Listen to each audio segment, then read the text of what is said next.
Les podcasts du Figaro. On me pose régulièrement la question, est-ce que les femmes tiennent moins bien l'alcool que les hommes ? La réponse courte, c'est oui. La réponse longue, c'est que la question elle-même est un piège parce qu'elle mélange deux choses très différentes. La physiologie d'un côté, ce que le corps fait de l'alcool, et la perception sociale de l'autre, ce qu'on a le droit de faire quand on est une femme qui boit. Alors parlons-en.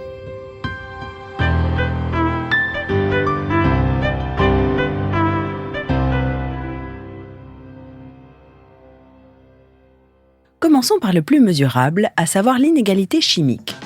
Prenez un homme et une femme de même poids, faites-leur boire la même quantité d'alcool. À de rares exceptions, l'alcoolémie de la femme est plus élevée. C'est un fait biologique, pas une opinion, et plusieurs mécanismes l'expliquent. Le premier, c'est la composition corporelle. Les hommes ont en moyenne une masse maigre plus élevée que les femmes.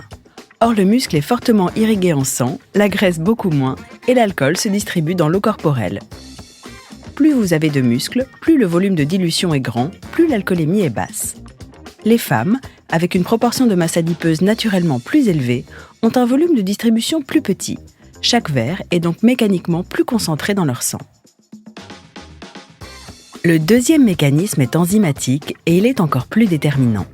L'alcool est métabolisé par une enzyme appelée alcool déshydrogénase ou ADH. Cette enzyme est présente dans l'estomac et dans le foie. Or, les femmes possèdent moins d'ADH gastrique que les hommes et l'ADH de leur foie est moins active. Résultat, une plus grande proportion d'alcool passe directement dans le sang sans être métabolisée en amont. Le troisième facteur concerne les hormones. Les fluctuations d'œstrogènes au cours du cycle menstruel modifient la vitesse d'élimination de l'alcool. Pendant la phase lutéale, l'intoxication est plus forte et dure plus longtemps. La contraception orale aurait un effet similaire en ralentissant l'élimination de l'éthanol. C'est ainsi, et même si ça peut paraître injuste, nous aurons beau pousser des cris d'orfraie en brandissant des tessons de bouteille, la physiologie ne se mettra pas à genoux en s'excusant. Mais j'ai tendance à penser que la véritable inégalité, celle qui fait le plus de dégâts, est plus culturelle que chimique. Depuis l'Antiquité, l'accès des femmes à l'alcool a été un sujet de contrôle. Dans la Rome antique, le vin était interdit aux femmes sous peine de mort. En Égypte ancienne, en revanche, les femmes fréquentaient les débits de boissons et buvaient jusqu'à l'écroulement. Mais chaperonnées par un homme chargé de s'assurer qu'elles ne finiraient pas la nuit en roulade au bord du Nil. La bascule arrive à la fin du XIXe siècle face à la flambée de l'alcoolisme dans toutes les classes sociales. La femme se voit alors érigée, bien malgré elle, en garante de la stabilité familiale. La sobriété devient un attribut féminin, l'ivresse, un gage de virilité.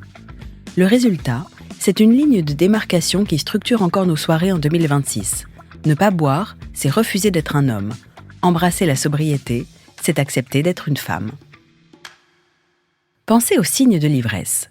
Un débit de parole plus rapide, une voix plus forte, une gestuelle plus erratique, une désinhibition. Aucun de ces symptômes n'est genré en soi, mais leur interprétation par le groupe est radicalement différente. Un homme ivre ne fait qu'occuper un peu plus de la place qu'on lui accorde déjà. Une femme ivre outrepasse les limites symboliques qui lui sont fixées et qu'elle a déjà intériorisées. On pardonne aux hommes de monter sur la table en chantant du Donna Lewis, un peu moins à ces dames. Et c'est là que la physiologie et le social se rejoignent. Le corps des femmes métabolise moins efficacement l'alcool et le regard porté sur elles quand elles boivent est plus sévère. C'est ce qu'on appelle communément la double peine.